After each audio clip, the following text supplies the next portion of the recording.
Hello everyone, this is my mom's Chinese recipes. It's spring again, so that means it's time to make Chinese themed spring rolls. The most difficult part of this dish is traditionally making the delicate papery thin wrappers. And you can find a recipe for that in my collections. But today I will teach you a shortcut method that anyone can follow.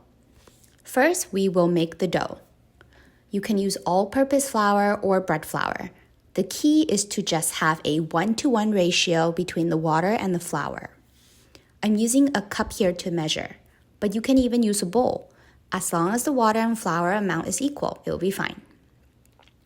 You want the flour to be leveled so that the measurement is a bit more accurate. And if you're using all-purpose flour, you can add a little bit more for the extra gluten. Add in half teaspoon of salt. And now we will add in the water. This is around 240 to 260 milliliters. We will add in half of the water first. Stir with a pair of chopsticks. Now we will add in a bit more so only a third of the water is left. Stir in one direction as so. This is something I like to do when I'm hosting parties for friends and everyone can make these together. As you can see, after stirring for a while, the gluten will have formed.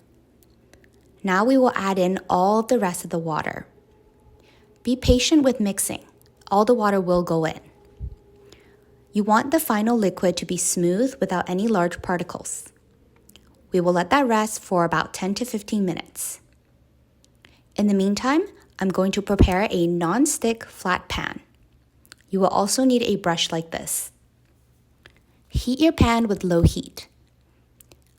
When you're cooking this, if you find that the mixture is not sticking, the pan is not hot enough. And if the wrapper seems to be too thick when you're done, the pan was too hot. What I like to do is to use my hand to hover on top until it feels hot, and that's usually the right temperature. So I will turn off the heat now before brushing. The remainder of the heat is hot enough to cook the dough. You don't need oil for this step. Brush it on repeatedly as so. It should be very thin and almost streaky. Once you have the first layer on, we're going to turn the heat back on, only on low, before adding on the second layer. If you notice any gaps, you can press down your brush to help close those gaps. After a few seconds, you can see that the wrapper texture has changed color and it's bubbling. Try to lift off the edge to see if it comes off easily. If it doesn't, just wait a few seconds and try again. If the wrapper seems too thick here, you can also add a bit more water into the mixture to thin it out. These wrappers stack very nicely and they won't stick to each other.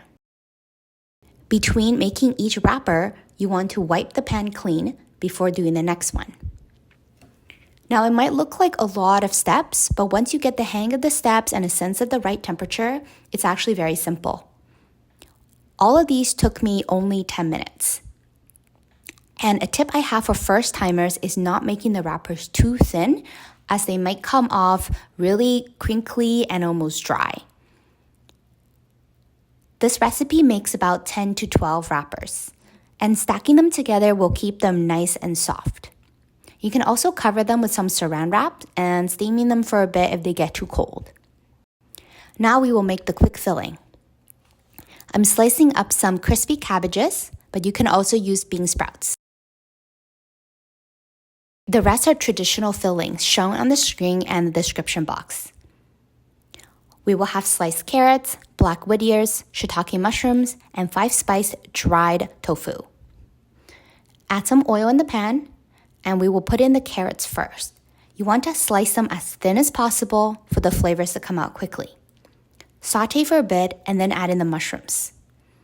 Cook until they're fully wilted and the water has seeped out.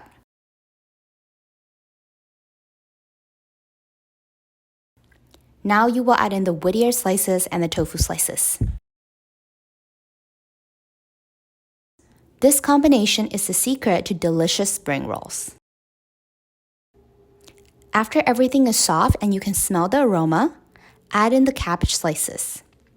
I prefer mine more crunchy, so I won't saute them for too long. Salt them early so they can wilt faster. Now you will flip everything around like so everything is well combined.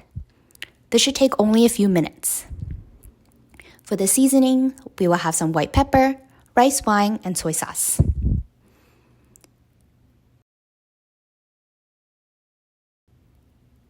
A note here, if you're using bean sprouts, you might have too much liquid coming out.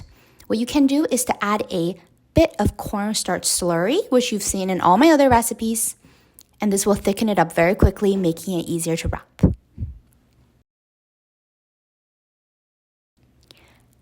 Now to wrap these, you just simply have to use this folding technique you can see here. This is a great weekend breakfast idea for the family. Give it a try and enjoy. See you next time.